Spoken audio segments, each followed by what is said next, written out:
Olá, queridos e queridas, abençoados e abençoadas do meu canal, sejam bem-vindos e bem-vindas a mais um vídeo da nossa série de Salmos. No vídeo de hoje nós vamos estudar o Salmo 105. O Salmo 105 também tem a característica de não ter o autor prescrito aí no cabeçalho do começo do Salmo, ok? Mas claro que eu já li, é um Salmo poderoso, maravilhoso, que nos trará mais um ensinamento nessa oportunidade. Vamos orar, pedir a Deus o seu auxílio, a sua ajuda. Alan, por que você sempre ora antes de ler a palavra? E aí eu já te deixo esse conselho. Muitas pessoas conversam comigo e dizem assim: Alan, eu até tento ler a Bíblia, mas quando eu leio eu não entendo, assim, embaraça tudo e eu acabo parando de ler. E aí eu já te dou esse conselho, um segredo, um bom segredo de você ler a Bíblia e entender, é começar antes de ler orando, pedindo ao autor do livro que te ajude. A Bíblia, ela é diferente de outros livros. A gente tem aí vários livros com vários autores, né? Por exemplo, esse aqui eu gosto muito, Pregação e Pregadores, do Dr. Martyn Lloyd-Jones. É um livro maravilhoso. Porém, eu não posso conversar com o autor, eu não posso falar com o autor e pedir que ele me ajude.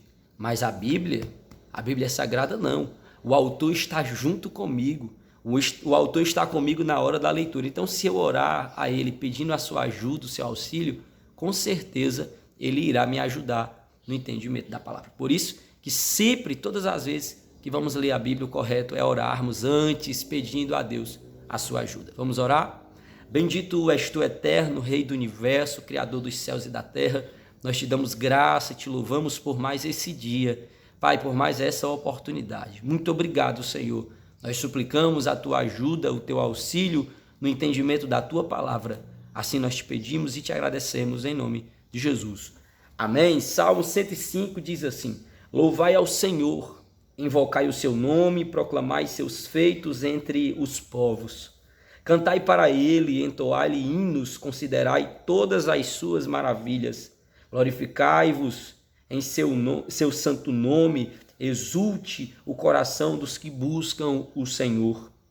Procurai o Senhor e seu poder, buscai sempre a sua face.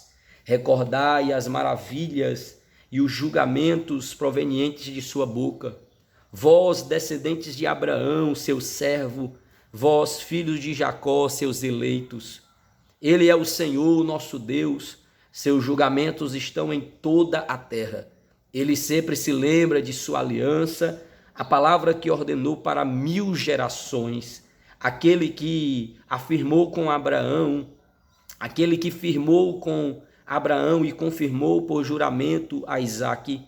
Ele confirmou sua promessa como decreto a Jacó, aliança eterna para Israel, ao declarar: dar-te-ei a terra de Canaã como quinhão de tua herança. Vamos ler até aqui, até o 11, ok? E eu trago para todos nós o resumão do Salmo 105. Nos primeiros versículos, o autor ele vai trazer para o leitor, para o ouvinte, a importância de reconhecermos as obras maravilhosas de Deus. Nos primeiros versículos, o autor vai aconselhar a mim e a você a não esquecer desse detalhe importante de sabermos da importância de adorar, de louvar e de reconhecer tudo aquilo que Deus já fez na história da humanidade, na história do seu povo e continua fazendo na nossa história. Tá? Isso é muito importante que nós venhamos colocar em prática o que o salmista no Salmo 105 está fazendo, que é a importância de lembrarmos, recordarmos, e não só recordar, mas louvar a Deus por esses feitos. Isso é algo importantíssimo. Eu lembro agora de Abacuque, o profeta Abacuque, quando ele está ali no meio de uma sociedade tão terrível, tão contramão da palavra de Deus, que o profeta Abacuque, ele começa a ficar duvidoso, começa a ficar temeroso sobre algumas coisas a respeito de Deus e começa ali a fazer orações de questionamento. Por que Deus está em silêncio, vendo a violência? Por que o Senhor continua permitindo que a injustiça prevaleça? E aí ele vai fazendo essa oração, e aí, queridos, Deus responde ele, e Deus fala com ele. E quando Deus fala com ele, aí o profeta Abacuque, ele começa a ter uma outra postura, e essa outra postura é idêntica à postura do salmista do Salmo 105. O profeta Abacuque, ele começa a se lembrar de tudo que Deus já fez, começa a se lembrar de que Deus abriu o mar vermelho, de que Deus destruiu, humilhou todas as divindades do Egito. Ele começa a lembrar de que Deus ali fez coisas poderosas com Daniel na cova dos leões, com os 3 jovens. Ele começa a lembrar de todas as maravilhas, todos os atos poderosos que Deus já fez. E aí o que é que o Abacuque faz? Ele começa a louvar o nome do Senhor. De um desconfiado, ele volta a ter total confiança de que tudo está no controle de Deus. Então, esse ato de recordar tudo que Deus já fez pela tua vida e começar a louvar a Deus por isso, gente, é um remédio para qualquer sentimento de falta de fé, de desconfiança. É um remédio poderoso que tira da tua vida qualquer sentimento de dúvida, de medo, de questionamento, se Deus está contigo, se Deus vai agir, se Deus vai te dar vitória. Então a melhor coisa que nós podemos fazer para curar, para tirar do teu coração e da tua mente essas perguntas, essas dúvidas: será que Deus está comigo? Será que Deus vai me dar vitória? Por que Deus está em silêncio? Para e começa a recordar tudo que Deus já fez pela tua vida. Só o fato de você estar me assistindo agora, em praticamente quase 2 anos de pandemia, onde pessoas morreram na tua direita, pessoas morreram na tua esquerda, pessoas morreram na tua família. Eu falo assim, falo com todo respeito, é claro, e expressando os meus sentimentos, mas eu estou querendo te trazer aqui a realidade desse texto. Pessoas morreram na tua rua, pessoas morreram na sua família. Eu perdi parentes, pessoas queridas, pessoas amadas, né, que até agora eu não consigo acreditar. Parece uma brincadeira, parece que daqui a pouco essas pessoas vão aparecer e dizer: ah, foi brincadeira. Né? Pessoas amigas, queridas de perto, pessoas que eu respeitava, que eu amava, né? Parentes de outros amigos, mas que eram como se fossem parentes meus. Né? Eu nem vou esticar muito, porque eu já estou começando a me emocionar. Então, e você e eu estamos aqui. Deus decidiu nos deixar viver. Então, se você não consegue lembrar de nada para trás, lembra o que acaba de acontecer na tua vida, o que acabou de acontecer, que você está aqui contando a história. Você está aqui e daqui a alguns anos você vai falar para os seus filhos, seus netos, bisnetos: olha, eu passei pelaquela pandemia. Você lembra, você leu aí no livro de história na sua escola? Uma pandemia que parou o mundo. Eu estava vivo já nessa época e eu sobrevivi. Gente, isso é motivo para adorar a Deus, isso é motivo para glorificar a Deus. E é isso que o salmista no Salmo 105 está fazendo. Ele está nos levando à importância de lembrar, de recordar o que Deus fez pela nossa vida, o que Deus fez por Israel. Claro que o conselho aqui é para Israel. E aí, nos versículos 9 até o 11, ele vai falar algo que eu acho importantíssimo. No versículo 9 ele vai dizer: aquela que ele firmou, olha isso. Versículo 8, ele sempre se lembra de sua aliança, olha isso, e a palavra que ordenou para 1000 gerações, aquele que firmou com Abraão e confirmou por juramento a Isaque. Ele confirmou sua promessa como decreto a Jacó, aliança eterna para Israel ao declarar: dar-te-ei a terra de Canaã como quinhão de tua herança. Aqui o salmista está falando exatamente da aliança que Deus fez com Abraão, Isaque e Jacó. E essa aliança, nós que cremos em Cristo, em Jesus, e que nós que cremos no Novo Testamento, né, que acreditamos na veracidade do Novo Testamento. Alan, por que você sempre, quando vai falar dessas coisas, fala nós que cremos? Porque eu tenho uma ligação muito forte com amigos, amados irmãos judeus, né? E existe algum deles que assistem os meus vídeos, e aí eu preciso deixar claro né, essa diversidade, essa diferença entre o que eu creio e o que alguns amigos que assistem creem. Então, com todo respeito, eles me conhecem, eu sempre faço isso para destacar essa questão da crença. Então, nós que cremos que Jesus, Yeshua, é o Mashiach, é o Messias, o Cristo que viria, certo? Nós acreditamos também no Novo Testamento. E lá no Novo Testamento, em Efésios capítulo 2, Paulo vai falar que através de Cristo, Jesus veio e com sua morte na cruz, ele arrancou a inimizade que havia entre judeus e gentios, ou seja, entre os irmãos israelitas e nós, que não somos israelitas de sangue.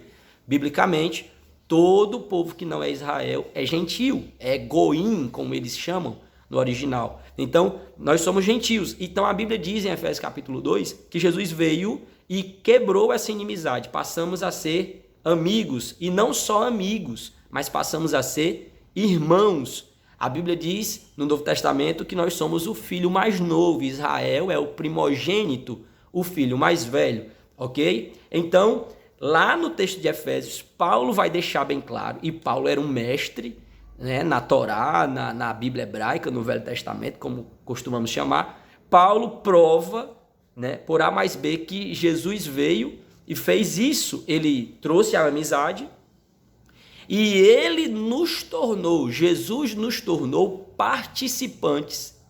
Ele nos trouxe para a comunidade de Israel, ou seja, passamos a ser Israel também, olha isso, e passamos a ser participantes das alianças e promessas de Deus.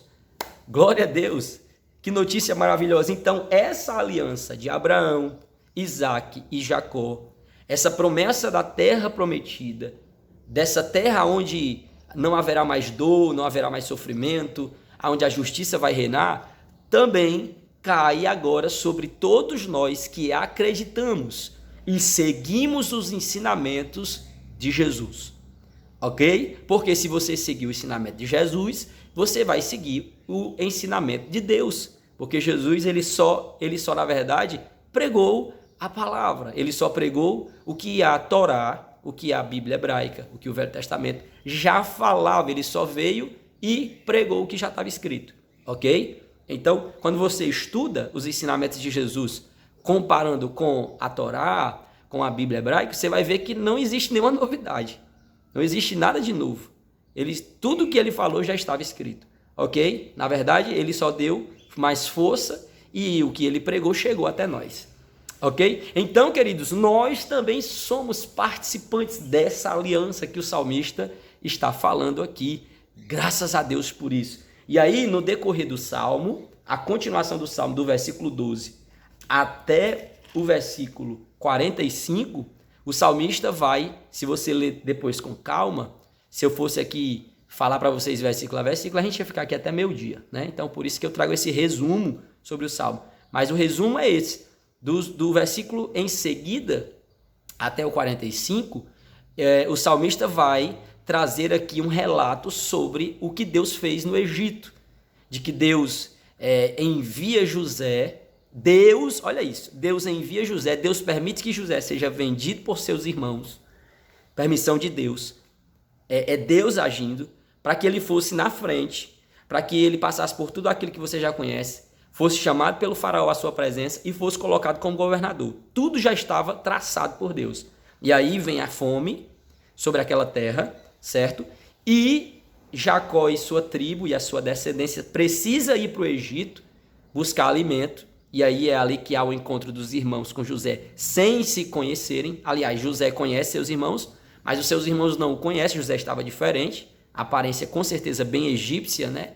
Bem cultural de um egípcio, cheio de ouro. De maneira alguma eles imaginavam que era o seu irmão José, ou Yosef no original. E aí, queridos, você conhece a história. José se revela aos seus irmãos e traz a sua família para o Egito. E aí, aquele povo que chegou ali mais ou menos, se não me falha a memória, 70 pessoas, começa a se multiplicar e fica uma grande nação dentro do Egito. E aí os anos passam, José morre, e o faraó que assume o trono não conhece a história linda de José. Eu não entendo isso, não conhece. Acho estranho, né? Não conhecer, mas tudo bem, é o que o texto fala. Não conhece a história de José. E aí, queridos, ele começa a massacrar o povo de Israel. Mas isso também está escrito na Bíblia, que foi Deus que fez isso acontecer. Então, tudo está no controle de Deus. Quando o povo está seguindo a direção de Deus, queridos, até as provações são permitidas por Deus para moldar o nosso caráter e nos preparar para algo poderoso que está por vir, para preparar para algo maravilhoso que está por vir. Então, se você está sendo provado, fica na posição, fica caladinho, deixa Deus te conduzir, porque é algo tremendo que Deus está reservando para a tua vida lá na frente. Então, e aí nós conhecemos, Deus envia Moisés, o libertador, liberta o seu povo, e aí eles começam a caminhada até a terra prometida. Assim se resume o Salmo 105 desta gravação de hoje. Amém? Que Deus te abençoe, você que me assistiu até agora. Se você não é inscrito no canal, se inscreve aqui embaixo, tá? Ativa o sininho aí, tem um sininho aí, você vai ver, para que você receba avisos do YouTube quando for postado vídeos novos. Não esquece de dar o like, essa mãozinha para cima, não dá essa, que é muito importante. Deixa o teu comentário, comenta aí de onde você está me assistindo, se você está gostando, dê novas ideias, tá? Críticas, fala aí que eu quero falar com você, eu quero interagir. Me fala de qual cidade, qual estado, de qual país você me assiste, para que a gente possa aqui mandar alô para você depois, mandar abraço, ok? Vamos orar, queridos? Eterno de Israel, nós te damos graça e te agradecemos, muito obrigado por mais essa oportunidade de termos estudado a tua palavra. Abençoa todas as pessoas que me assistem, Pai, abençoa todos de modo geral, suas famílias, abençoa todos aqueles que estão enfermos com saúde, todos aqueles que estão internados nos hospitais da vida. Senhor, repreende o espírito da morte, aqueles que estão à frente da linha de batalha, guerreando contra este mal que assola a terra, fortalece, continua ajudando, dando livramento. Pai, eu te entrego Israel, o teu povo amado, a tua nação eleita. Pai, que haja paz nos muros de Jerusalém, que haja paz nas divisas de Israel. Guarda todos os teus filhos no mundo inteiro de uma forma especial. Assim nós pedimos e te agradecemos em nome do teu filho Jesus. Amém? Que Deus te abençoe e até o próximo vídeo, se Deus quiser.